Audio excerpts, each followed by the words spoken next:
What's up, everybody? How are we doing? Welcome back to my channel, Boomy Reactions. I am Boomy. Hello, and thank you for watching. And today, guys, I would like to share with you another Chuds barbecue video. So we're back with Brad from Chuds. Let's see what he's cooking today. So this video comes as a request from Buy Me a Coffee from a viewer and supporter, Matt W. Again, hello, Matt. Thank you for another request. He says, that time again, Boomy. You have asked what barbacoa was, and so I present to you Chud's video on barbacoa tacos. Oh my gosh, that sounds amazing. So it's all from scratch and on a pellet grill. So enjoy, and as always, thanks. Thank you, Matt. What a fantastic request. Oh my gosh, yes. So in one of the previous videos that I watched from Brad, from Chud's, he mentioned barbacoa beef, and I have a question here, guys. I've got many questions. You know me. What is barbacoa beef? I don't know. I've never heard of this before, so I've got no idea what this is.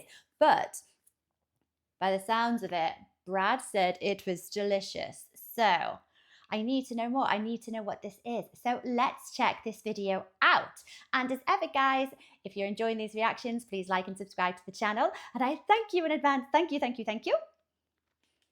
What is going on, everybody? Welcome back to Chuds BBQ. My name is Bradley Robinson, and Hello, today Brad. I'm going to show you how I made these. Beautiful, delicious, smoky, tender, crispy, juicy, amazing smoked barbacoa tacos with some diablo sauce and some guacamole on some homemade beef fat flour tortillas, smoked on the pellet grill. Coming up. Whoa. What is diablo sauce? Devil sauce. What is that? This is some meat. Pat it dry. And what I got here is some beef cheek meat, all the trimmings from my previous how to cook beef cheeks on a pellet grill video. And whenever I buy beef cheek meat from the grocery store, it comes in a pack about that big. And in that pack, there's maybe 1 or 2 actual beef cheeks. And the rest of it is all this stuff, the scraps and the scraggly bits hanging off. And it's a pretty bad yield, honestly. Out of one of those packs, it's probably 60% scrap to 40% actual beef cheeks. And in my beef cheek video, I talked about that, got them all trimmed up. And I said, you can use these scraps to make barbacoa. And I've showed that process several times on this channel, but I still had people in that video saying that they wanted to see how it's done. And I also saw a lot of people in the comment section saying that they just throw this away, which is a terrible idea because it's the exact same price as beef cheeks. And when cooked properly, it's incredibly delicious, and it's a really easy cook to do. So because I have all these scraps on hand, and I need to cook it down into barbacoa anyway, I figured let's film it. So that's what we're gonna do today. We're gonna make some barbacoa tacos on the old pellet grill. And when looking at this stuff, it is understandable why people would throw this away, because it's pretty gnarly looking, a lot of fat and a lot of connective tissue. Like this is all just really gnarly stuff, but there is a lot of good meat in here. You know, we got some big chunks like this. This is actually the same cut as the beef cheek, but they just kind of sliced it in half, so that's a really thin piece of meat. But in a very similar cooking process to beef cheeks, cooked low and slow, all this fat will render, all that connective tissue will break down and become nice and tender. And then we can strain all the fat out and be left with some absolutely fantastic barbacoa, which is one of my favorite meats. I always have it on hand. Eat it all the time. But before we go ahead and throw this on the pit, we need to get it seasoned up, so I'm going down with some good old-fashioned Chuds BBQ SPG. But you can use whatever kind of rubs you like. Honestly, you don't need to put any rubs on it at all, because we can always season it up at the end when we're mixing it anyway. But I might as well get started building those layers of flavor and get that smoked peppery vibe that barbecue is known for. Again, not being too precise about any of this, just kind of getting it on there, tossing it around. Nice even coating. So much of this fat will render out that I don't really think you can over season this, but you know, don't go too crazy. My mom absolutely hates the way this looks. She always brings it up whenever I do a barbacoa video or a beef cheek video. She's like, Bradley, that looks disgusting. I'm like, yep, sure does, but it cooks up really great. And obviously you can do this whole process without butchering out the cheeks and even meatier barbacoa. So if you're not after beef cheeks and you want to make barb, just open the pack, throw some rub on it, and throw it right on the pit. Not too— Oh, sorry. The impression he did of his mum, she sounded British. Is she British? concerned about these big chunks or anything like that. You could cut it down if you wanted to, but I've never had a problem with throwing it on in chunk form like this. And just like that, all seasoned up. So let's go ahead and fire up the pit. Boop. What a beautiful machine. What is this? Is it the smoker? And on the pit we go. Just a nice big pile. Well, not really. I'm going to spread it out a little bit to make sure we get smoke on every little piece. But again, this is probably the most forgiving cook in all of barbecue, so you really can't mess this up. I'm also going to go in with a smoke tube today, just for a little extra smoky flavor. Make sure we get some nice dark color, good bark, and extra smokiness on this barb. Beautiful. And we can shut it down. This whole thing is beautiful. I'm really, really jealous that I don't have anything similar. I don't think I'd know how to I don't know, like how to use it properly. I wouldn't know how to take care of it, but oh my gosh, what a beautiful looking thing. Game plan for this cook is incredibly simple. It's very similar to the beef cheek video. I got that pit set to 180 degrees for a nice low and slow, super smoky cook. Obviously, we got the smoke tube in there for some more smoke as well. The 180 on that pellet grill is a lot closer to 225 on that upper rack, which is a really good place to cook anything. Per usual, going in with the smoked pecan shell pellets, my pellet of choice. And if you've been watching any of the pellet grill series so far, you're probably sick of hearing me talk about these, but these are my favorite pellet that I've used. And every time I don't mention what pellet I use, people yell at me in the comment section. So, smoked pecan. And if you do want to try these, you can use my link in the description box of this video. Please. Gives me a little kickback, so I appreciate that. And from here, we're just gonna let them cook for probably 3-4 hours. It's really up to you how smoky you want them. But we're not really trying to get to an internal temp or anything like that. We're just trying to get some flavor, some smoke, build a little bark, and cook that stuff through. So that could be an hour and a half, that could be 8 hours if you really wanted it super smoky, but we don't want to go too long and burn it. So I'm probably gonna give it about 4 hours at 180, and we'll check back in when it's nice and smoky and fully cooked. 4 hours later, let's take a look at this barbacoa, shall we? Still plenty of smoke coming out of here, and that is looking absolutely beautiful. Nice and crispy, good amount of color on there, nice and smoky, probably really tough still, and that's exactly what we are after, those little crispy edges, and it looks like really bad barbecue at this point. So now off the pit this comes. Oh yeah, look at that. Looks sparky, super tough still though, even though it's probably 200 degrees internal. It's like barbecue fried chicken with all the craggles. Pretty weird. Boop. And at this point, there are several ways to go about finishing off this barbacoa. Just like the beef cheeks, they're fully cooked through, smoked and seasoned, but they're still incredibly tough. And in that video, I take them and I put them in confit in a hotel pan, cover the top, and I popped it in the oven for like 4 hours, and you could do that as well. But because this is a little bit more forgiving, because you really can't overcook it, you got some more options. I've done it before in sous vide, where I'll bag it up, throw a dollop of beef fat in there, sous vide it at 180 overnight, but you could also do the exact same method we just talked about like I did in the beef cheek video. But usually what I do when it comes to barbacoa is bust out the old crock pot slow cooker. You can fit a good amount of barb in there too. So what I'm gonna do is grab some beef tallow. Don't need too much, maybe a cup or two. The more, the merrier. This is the same tallow I used in the beef cheek episode. You can probably use this maybe 2-3 times. It starts to get a little peppery and smoky after a while, but I'll just go in with all of it, why not? And we're gonna let this confit for a good long time. So lid goes on and we're gonna keep this on low. And you probably could get away with just 4 or 5 hours on low in this thing, but I'm gonna let it go overnight. That's what I usually do. And again, I've never had any problems with over confit barbacoa because we're trying to get this as tender as humanly possible. And there's still a lot of fat in there that needs to render down, and that meat needs to soak up all that fat and cook down and get nice and tender and shreddable. So I'm gonna leave this out here overnight so we don't stink up the house. Set on low the entire time, and we'll check back in on this tomorrow. Next up, let's go ahead and bust out some beef fat flour tortillas.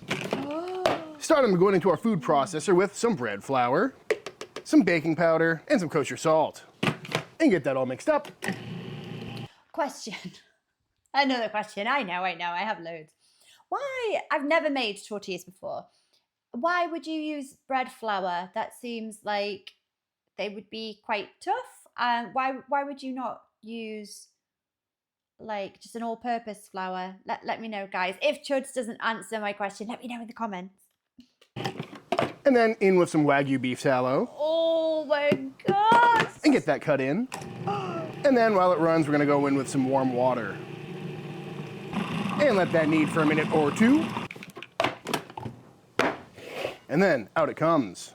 Get that pesky blade out of there. And we're gonna give this just a few more kneads to make sure it is nice and smooth. But it's a very high fat dough, so very easy to work with. Yeah. And just like that, a nice smooth top dough. So now we're gonna... I've never used a dough like this before, guys. That looks so like malleable and so pliable and soft. I thought as soon as that came out of the mixer, that was going to be really tacky, like a bread dough, and you're going to struggle to keep scraping it off the surface and everything. But no.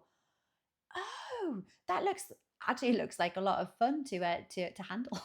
Portion this out into some tortillas. I'm going to go a little smaller today. I'm thinking around 20 grams each. Yeah, we'll make it 30. Oh, satisfying. And once all portioned out, we're simply going to tuck all the seams to the underside, again, to give us a nice smooth topped dough ball. Pinching all the seams shut, and then give it the old table roll so it's nice and tight and nice and round, like that. And once all balled up and rolled out, I'm gonna pop them into this container and throw the lid on there and set these aside for a little bit, just to give time for that flour to hydrate and that gluten to relax, because if we tried to press these right now, they'd get really elastic and probably not stretch out to their full potential and kind of shrink back up on us. But by letting them rest for a little bit, it'll ensure we get a nice fluffy tortilla. I'd say 30 minutes minimum, probably an hour is better.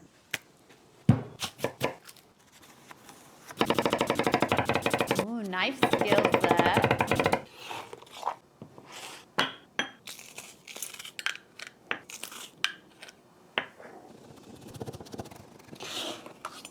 Right, was that cilantro?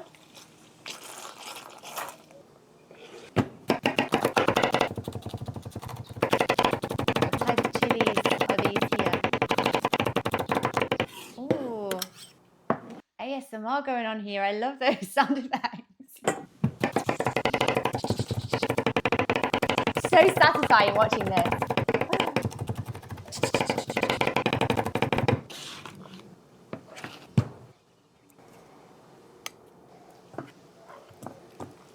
And you can load up your barbacoa tacos with whatever you like, but today I'm feeling like some guacamole and some hot sauce, so let's knock out a quick guac.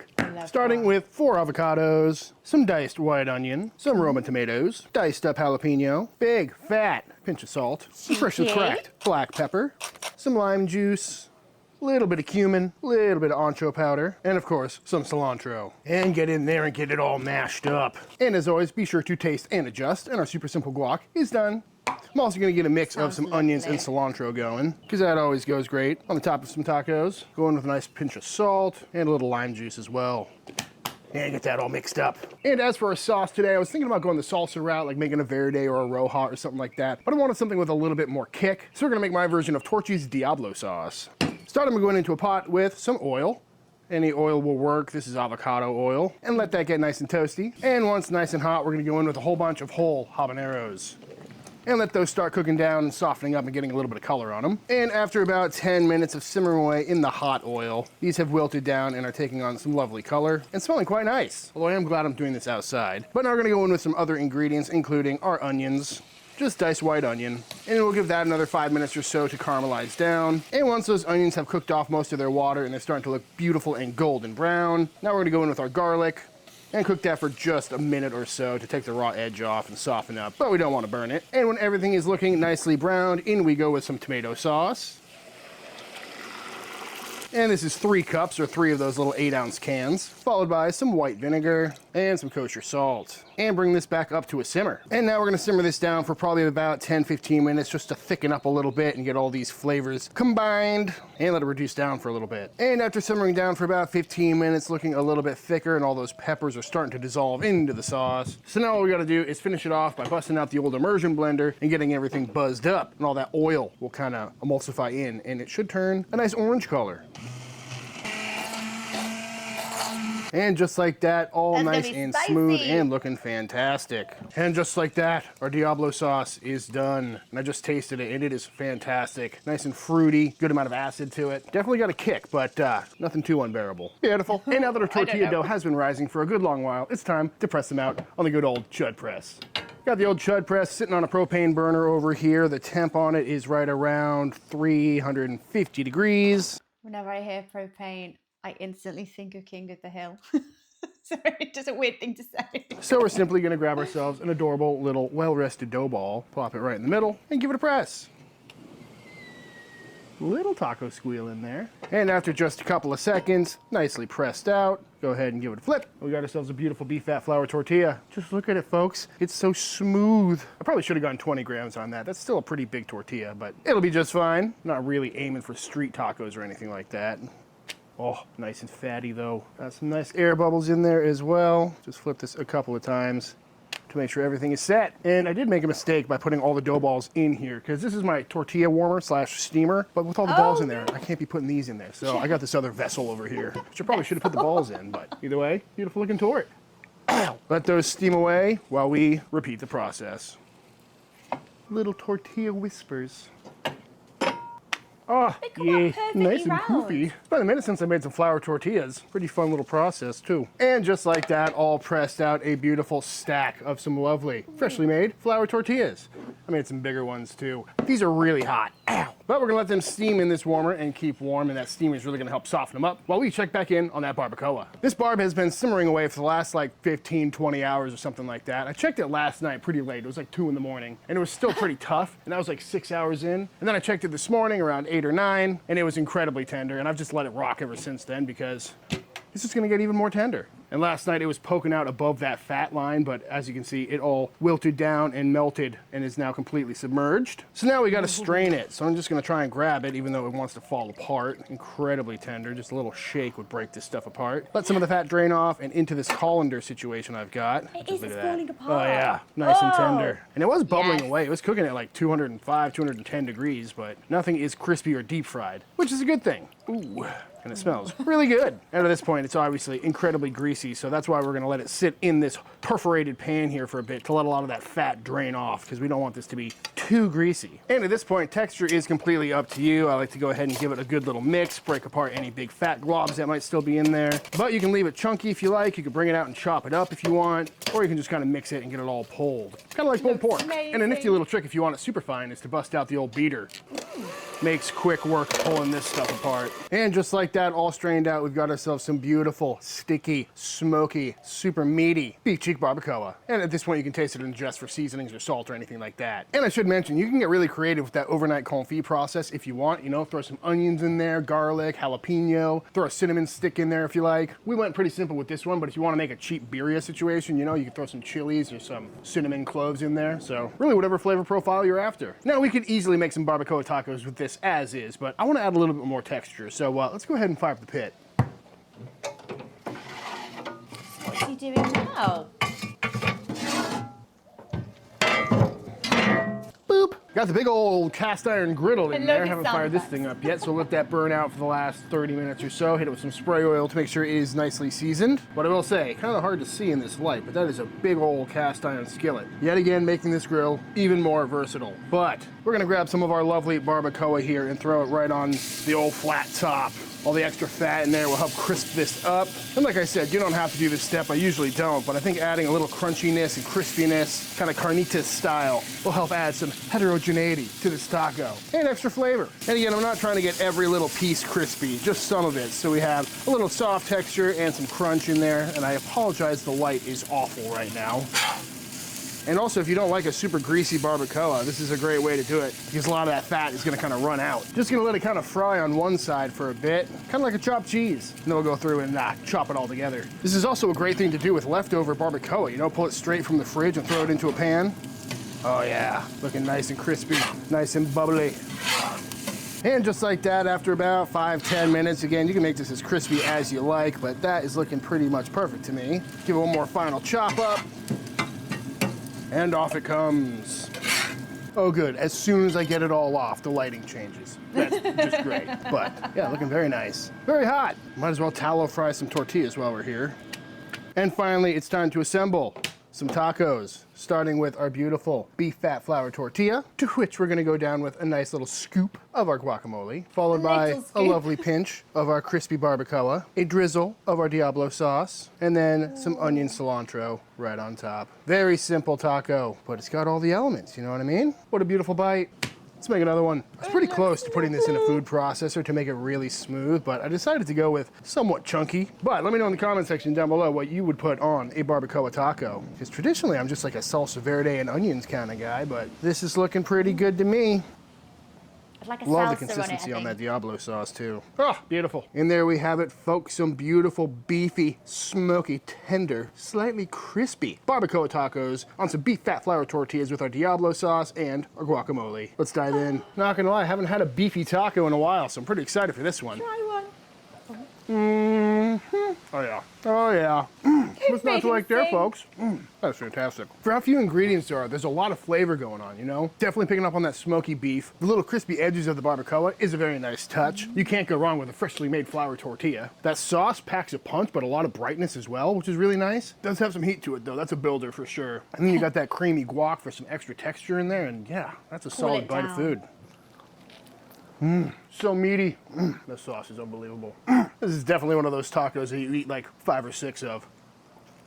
I love barbacoa so much. Brooke, yes. Would you like a barbacoa taco? Yes. It's been a minute. It has been a minute. This looks a little bit like a suadero. I was very close to putting some salsa macha on this and just leaning into the suadero vibe, but I already made that video. Yeah, true. This looks really flavorful and colorful. Which I like. Simple, but there's some nice colors I to love it. her tattoo. Oh, That is really good. The guac is really adding a nice brightness. Mm-hmm. Gotta love the texture of guac in a taco too. Yes. Just sets the foundation. And then the onions are giving a nice texture. Mm-hmm. Yeah. Texture.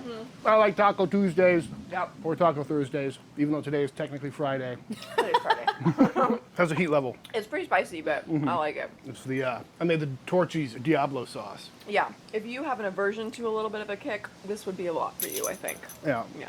But It's kind of, I like it. yeah, it's kind of right at my max, where I'm not running for a beer or anything, but it's definitely keeping me on my tippies. You see these new bowls I got? And a cute little ramekin. Aren't they adorable? Exclusively for thumbnails. I like the size of these too. They're not quite street taco, but they're not full size either. They're quite I can dainty eat 3 looking, and not aren't feel they? like a total FA. That's delicious. Yep. I can decide if I should go in for another. I'm going to take a really long walk. Go in for Yeah, another you need one. the fuel. That heat is building though. Yeah. And I didn't put that much sauce on there either, so tread lightly. Ooh, a little extra guac. There you go. Gotta have that creamy factor. It's been a while since I made you a taco that you didn't say you wanted to add hot sauce or jalapenos to. That is true. Definitely got some heat in the best way. A little bit of heat.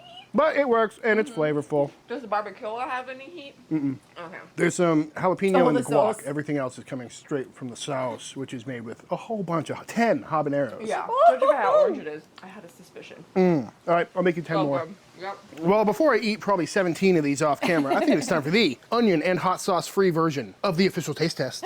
Yes. Oh. All right, y'all, and that is it. That's how to make some absolutely fantastic, smoky barbacoa tacos on the pellet grill. I highly recommend giving this one a try. It really is the best taco meat, and that's kind of the beauty of buying beef cheeks, is that you get 2 cuts out of it. You know, you got your sliced beef cheeks, which go great on any sandwich or barbecue tray, and then with all the trimming, you got some really good barbacoa, which again is perfect in tacos. And I said it earlier, but I've always got some barbacoa vac sealed in my freezer because it sous vides back to life better than any other cut. Or you can take it straight from fridge to flat top and cook it like we did today for some amazing tacos, sandwiches, or whatever you like. And definitely something I'll be making again very soon. But all that being said, if you enjoyed this video, let me know by hitting that subscribe button. Let YouTube know by dropping a like on this video. If you give this recipe a try for yourself, be sure to tag me on Instagram at Chuds BBQ. I'd love to see what y'all are cooking. Big shout out to all the Team Chud members. Thank you for supporting this channel and allowing me to keep making all these videos. And until the next time I see you, please go cook something outside. Peace. Bye, Bradley. Oh my gosh. Guys, yeah, my keyboard needs charging. It's on out of battery, so I've had to just use the laptop. They look amazing. Right, I have questions. First of all, and most importantly, what's the name of Bradley's dog? His official taste tester. I've seen him in a few of Bradley's videos and I want to know, what's this lovely little poochie's name? Oh, he's so cute. Right. I like sour cream in my tacos, but like I say, I'm a wuss. I am a big wimp with spice. So for me, in a taco or anything Mexican, basically, anything with a bit of heat, I love guac. Guac is there. It's a cooling, lovely flavor, the guac, and I like sour cream on there as well. I would like a salsa. I like a salsa or a salsa verde, please. Oh my gosh, yes. I think that sauce might be a little bit too spicy for me, but I'd try it, you know. Is there any way to tone down the spice level for us wimps? But oh my gosh, they look lovely. I've never made my own tortillas. It sounds quite intimidating actually to anyone who's never made their own, but Bradley makes it look really straightforward and a lot more easier than I'm sure I'd find it. But oh, they look lovely. Oh, there wasn't a single thing there that didn't look amazing. So we can get beef cheek quite readily in the UK. I've used it a few times. Not like this though. This is interesting. So, oh my gosh, I need to recreate this recipe. I need to give these a go. They sound phenomenal. Like they just sound absolutely amazing. Oh, I'm hungry again now. I'm always hungry. These videos just make me ravenous. And I'll never find anything to eat in the cupboard as good as this. But thank you for watching this video with me, guys. I hope you enjoyed it as much as I did. And thank you for the request there, Matt W. Thank you so much. I always love watching some more of Chuds. So thank you for watching this video with me, guys. I will catch you on the next one. Take care, everyone. Bye-bye.